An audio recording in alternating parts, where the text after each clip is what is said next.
Today's guest is best known for being the fitness guru on 6 seasons of The Biggest Loser.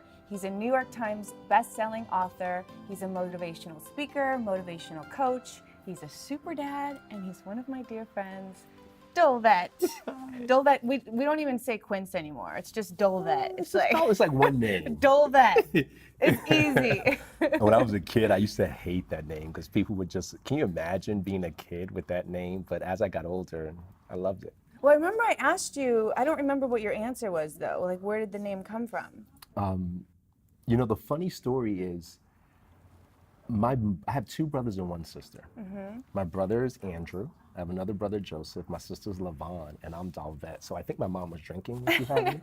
I think she had a couple of cocktails. Name this one Dolvett. She says she found it in a baby book, and it means different. Aw, So I love that. Yeah.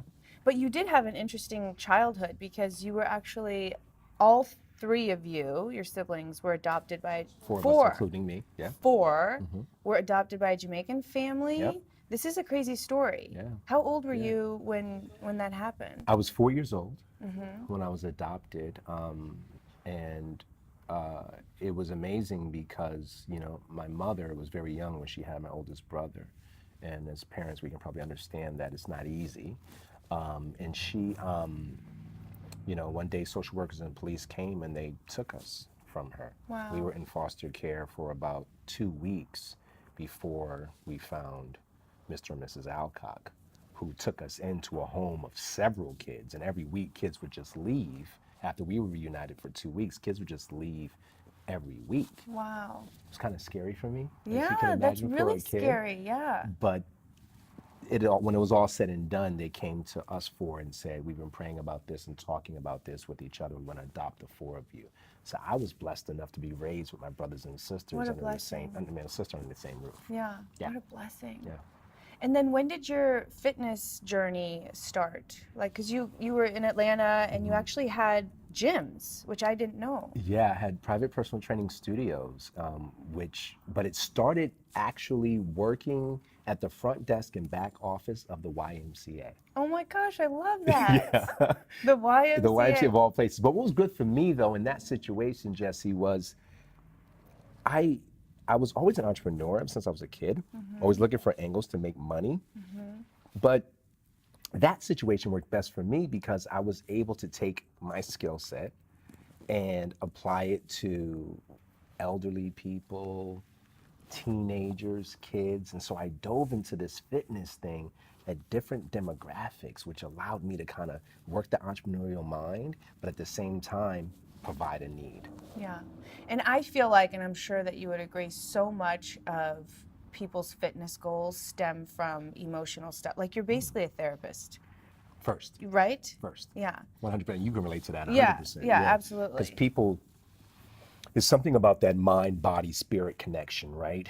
Where, you know, if someone lets go tension in their body, they tend to automatically want to indulge everything in their life and almost vomit out their feelings in a sense that's like, now that my body's spent, let me tell you about what's been in my head. You know, you become a coach for folks. You become an outlet in many ways. And I actually love that aspect of what we do. Well, you're amazing at it. Yeah. Thank you. And you're an amazing father. I have to ask you to share this story. Your son just turned 21. Yeah. And you guys look like brothers, by the way. Like, I show that picture all the time to my friends. I'm like, my friend was with Obama. Can you just share a little bit about your son's 21st birthday and what a super dad you are right now? Thank you so much. First of all, he is an amazing human being, and I love him to death. He brings so much joy to my life, and we have a great dynamic of a relationship. I thought I did the most amazing gift, but right the day before his birthday, I was in DC and I did a keynote for a group called the CRT, which is a cardiovascular research technology medical group. I then, after my keynote, was on the panel and had Which a is series of amazing, questions, by the way. which was Yeah. what an honor. What right? an honor. What an amazing honor. Because they were all doctors? Doctors, surgeons, Wow. just people in the medical field, nurses, and it's their 10th annual. So picture anywhere between 2,000 to maybe 3,000 people Wow. in this summit, and it was such an honor to be a part of it.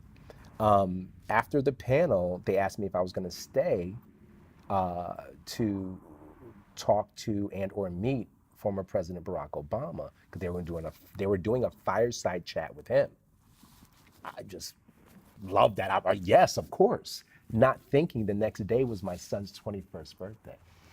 So I called him and said, I have this opportunity. They want me to stay an extra day to meet him that following evening.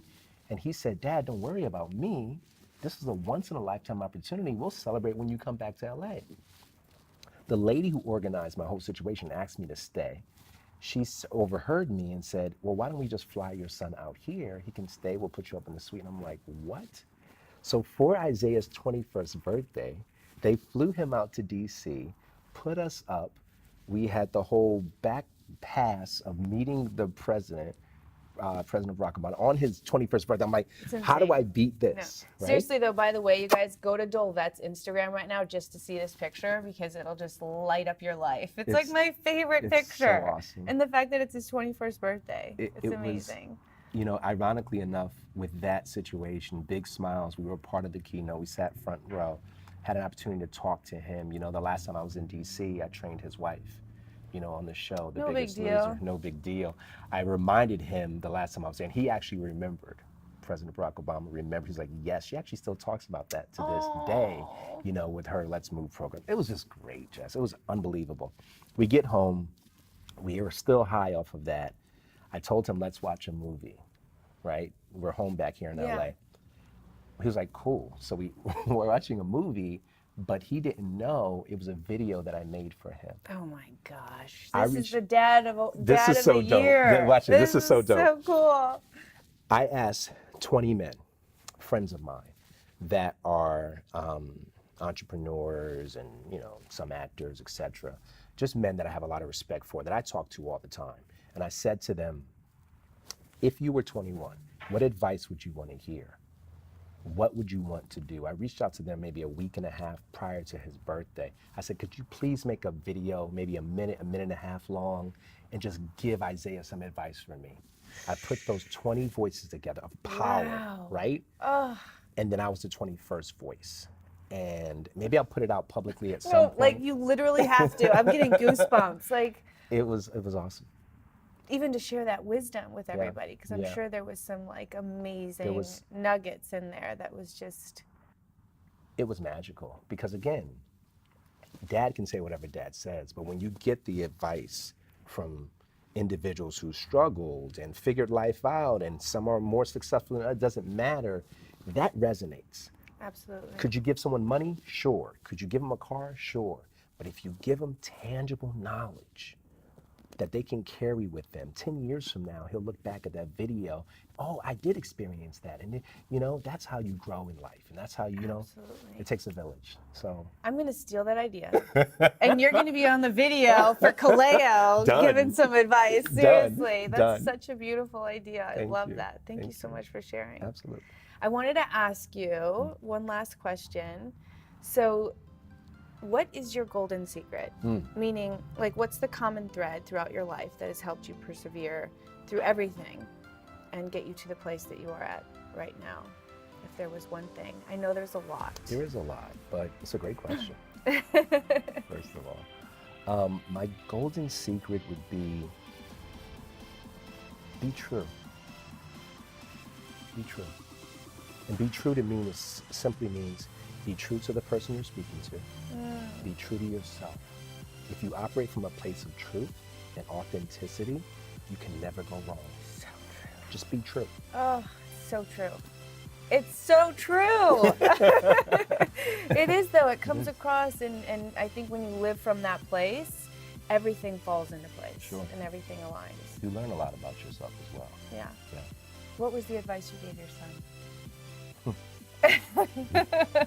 I'll show you the video. Okay. And then you'll have to share it with everybody else. Absolutely. Yeah. Thank you so much, Dolvett. Thank you for having me. Yeah.